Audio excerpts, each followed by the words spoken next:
Okay, well, there are a few of the stars that wish the Metro the best of luck and some heavy-duty people amongst that. All right, now here I'm on the first balcony, which is sort of like a restaurant, and as you'll notice, there's tables and chairs here, and not only can you sit in comfort and listen to great music, and when there's a live band on, see them in a great position, but also you get fed great food up here. And I must say that this place is very reasonable when you consider to get into. It's like $6 during the week, that's midweek, $8 on a Friday night, and on a Saturday night, it only costs you $10 to come in. Now, that's for the entertainment. Then when you consider that over here is a great restaurant, and the chefs, look at the chefs, I mean, they're so proud of their food. It's really quite an amazing place to come to. Now, I must tell you a story, because the top of Burke Street, around about, say, 4 or 5 weeks ago, was a pretty dead area.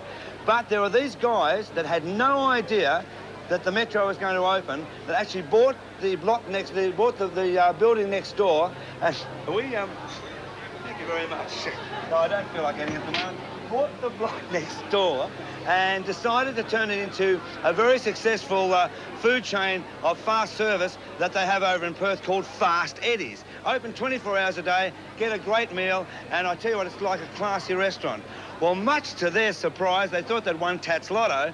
They hear that not only do they open the joint in Melbourne for the first time, but next door, Metro is about to open. They had no idea. We'll go over to Ollie, because I tell you what, I think they feel as if they won Tats Lotto, these guys from Perth. In fact, no wonder the Homes of Courts and the Peter Avels make so much money. They're just born lucky, I guess. Over to you, Ollie. Thanks, Molly. Well, here we are at Fast Eddie's, and from the way things are going, Fast Eddie's is really making a quick buck. Now, Fast Eddie's is Melbourne's latest 24-hour fast food upmarket restaurant in Melbourne's latest white light district, and that's at the top of Burke Street, and that's, of course, next door to the Metro. Now, is Fast Eddie's just another fast food outlet? Well, not in the way that we understand the big chains to be, no. We offer a lot broader menu. We offer both a takeaway service and a full restaurant sit-down service. So it's something that the big chains aren't offering. And the menu is there right through the day. Whatever you have, for instance, you can have breakfast at 6 o'clock at night. That's the big thing. There are fast food chains which offer breakfast between 7 a.m. and 10 a.m. and lunch between midday and 2 p.m. Fast Eddie's menu is available around the clock. Now, is there a special meal you recommend or one that you specialise in?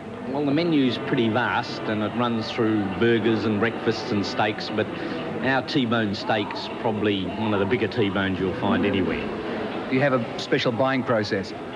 Yeah, we make them big. Tell me what else is special about Fast Eddie's here in Burke Street. Well, the position was something which we placed a lot of importance on, and not being a Victorian, we spent many nights walking the streets of Melbourne and somehow kept finishing up at this end of town. We think the wide streets are something we didn't have in WA, and the very attractive end of town. It's light, it's bright, it's easy to get to, and the top of Burke Street really attracted us. Okay, well, here we are in what's termed as the gods of the Metro, and originally when this was a theatre, these used to be the cheapest seats in town. But ironically enough, now that it's the Metro as it is now, they are probably the dearest seats in town, because up here are all the private boxes, and when visiting stars come in and their entourage, they in fact can close off all these boxes and they can sit in comfort and get the drinks and go down, look down at the floor and watch the acts perform. I mean, these are really exclusive seats up here, right? And these are the private boxes, and you get sort of waiter service, although I tell you what, I can't find my waiter at the moment. But while I'm waiting for service, why don't we pop down to Gavin, who's there with all the excitement, and he'll give you the gig guide for NightLife for this week. Over to you, Gavin. Hey, thanks, Molly. What a great place the Metro is. Unbelievable. Hey, listen, I received a couple of international phone calls to the NightLife office during the week. One was from Jerry Humphries, the lead singer of the Loved Ones. He told me that the Loved Ones will be touring in February next year. And also another Humphries, Barry Humphries, of course, Dame Edna, Celeste Patterson, a sellout season in London at the moment. He'll be touring next year, around the middle of the year. So that's 2 big gigs for next year. Let's get to the gigs for this week, all right? Wednesday night, December the 9th, Joan Rivers will be at the Hilton Hotel. Now, also on Wednesday night, the grand final for 1987 of the lip sync competition at Chase's, Chapel Street, South Yarra. That's where everybody gets together and lip syncs to all the current music and has a great time. On Thursday, December 10, Zan's Latin Quarter will be doing at the Middle Park Hotel, Canterbury Road, Middle Park. The Middle Park is open for business. Now, if you want to dance and have a good time, Bob Starkey's Up Down Market, the Club Dancing Bar.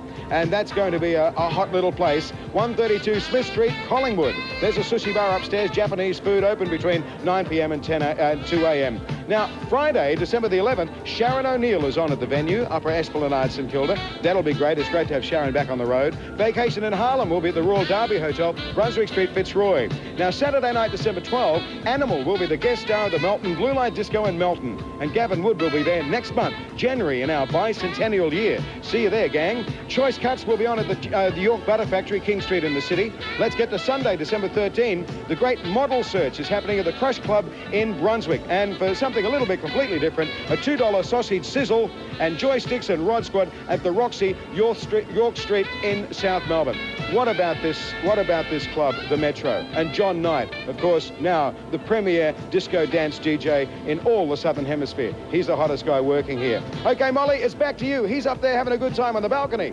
I know. Well, as you can see, I'll catch you later. As you can see, it is really hard to get around this place because going from one floor to the next, let alone 3 floors, can take about an hour to get through the entire crowd, and you meet so many people. Well, Gavin's given you the gig guide, but that's not the only things happening around town.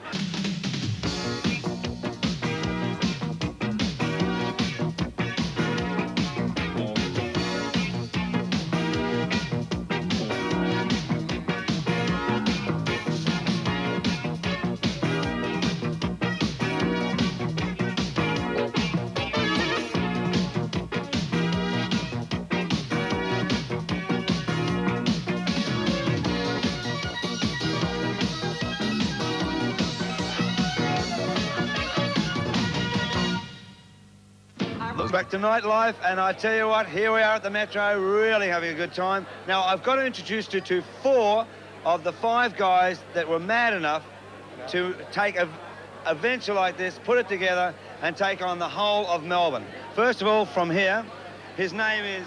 Peter Metropolis. What's your name? Peter Metropolis. I think you know me. Oh, right. Right. Well, my name's Ian Meldrum. No, Molly. Thank you very much. George? George Frantzeskos. Welcome to Thank you, NightLife. Thank you. Jamie Nasser. Jamie, how are you? How are you? Fine. That's good. The weather didn't affect... It has a bit. Right, okay. Yeah, that's good.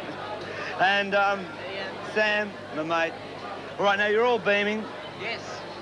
We're beaming. I'm beaming. I'm like an expecting mother. Right, listen, I'm being on the job. I'm not allowed to drink at the moment, but if I was allowed to drink, I'd open a bottle of champagne and wish the 4 of you, including also Mark, who's not here at the moment, he's out discoing, the best of luck. And I don't think you'll need it. And we're going to Vox Pops, and in Vox Pops, we're going to talk to the guy that had to take on designing this place. His name is Roger, and he's from a company called, a very sus company called Built Modern. We'll catch him in Vox Pops.